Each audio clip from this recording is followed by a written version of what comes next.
কাল আমরা তিনজনে মিলে গিয়েছিলাম এই ছোট্ট আরিন সোনার শুভ অন্নপ্রাশনে। অনুষ্ঠানটা হয়েছিল রাত্রিবেলাতেই। তো সেখানে গিয়ে আমরা কি কি করলাম, কি মজা করলাম, কি কি খেলাম, সেটারই ছোট্ট একটা ভিডিও তোমাদের সাথে আজকে আমি শেয়ার করব।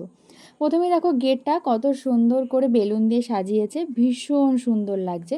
তো চলো এবার কি কি স্টলে আছে সেটাই তোমাদের সাথে শেয়ার করি। প্রথমেই দেখো এখানে আছে কফি, তারপরে আছে হচ্ছে পকোড়া, এখানে ভেজ পকোড়া আর ফিশ বল আছে। তোমাদেরকে প্রথমেই বলে রাখি এখানে চিকেন মাটনের কোনো আইটেম করেনি। তারপরে আসছি, এই দেখো এখানে করেছে দই বড়া, যেটা আমরা খাইনি, যেহেতু একটু লেট করে গেছিলাম তাই দই বড়াটা আর খাইনি। এখানে আছে কাঁচা আমের ম্যাঙ্গো লস্যি যাকে বলে, ওইটা হয়েছে। তার পাশেই আছে আইসক্রিম। আর দেখছো কী পরিমাণে এখানে ভিড় হয়েছে। এমন সময় আমরা গিয়েছি না, সেই সময় সবাই এসছে আর ভিড়টাও কিন্তু প্রচুর হয়েছে। তারপরে এখানে আছে হচ্ছে পান, মিষ্টি পান, আর এদিকে আছে হচ্ছে ফুচকা। আর আমি ফুচকাটা খাইনি, কারণ আমি কোনো অনুষ্ঠান বাড়িতে গেলে ফুচকাটা খাই না।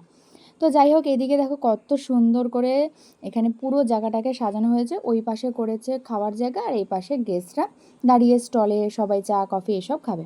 তারপরেই চলে এসেছি দেখো উপরে একটু ফটো ভিডিও করতে।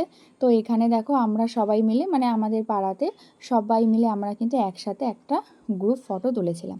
ওই যে দেখো আছে ছোট্ট আমাদের আরিনসোরা তার মায়ের কোলে। তো আজকে এই পর্যন্তই ছিল ভিডিওটা। কেমন লাগলো অবশ্যই কমেন্ট করে জানাবে।